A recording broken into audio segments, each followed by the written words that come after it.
शिक्षण संस्था यांच्या माध्यमातून आपण या ठिकाणी असिस्टंट डिझायनर हा कोर्स या ठिकाणी सुरू केला, बरोबर ना?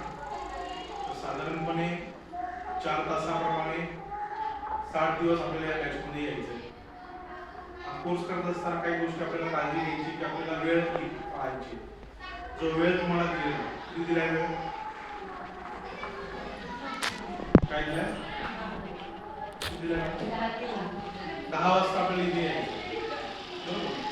आणि 2 वाजता आपल्याला जायचं. 10 वाजता तुम्ही ज्यावेळेस फ्री आहे त्यावेळी ग्रुप फोटो जीपीएस मध्ये काढला जीपीएस फोटो तुम्हाला ऑफिसला पाठवायचा आणि 2 वाजता ज्यावेळेस सुटेल त्यावेळेस तुम्हाला ग्रुप फोटो जीपीएस मध्ये काढायचा आपल्याला ग्रुपमध्ये टाकायचा.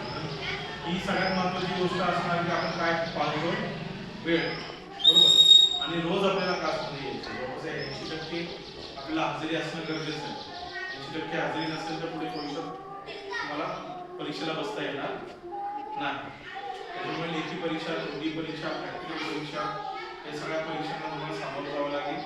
त्यानंतर गव्हर्नमेंट ऑफ इंडियाचं एक सर्टिफिकेट ज्यावरती एनसीव्हीटी चालू होतं, देशातलं सगळ्यात चांगलं असं ट्रेनिंग आणि देशातलं सगळ्यात चांगलं असं सर्टिफिकेट सगळ्यांना मिळणार.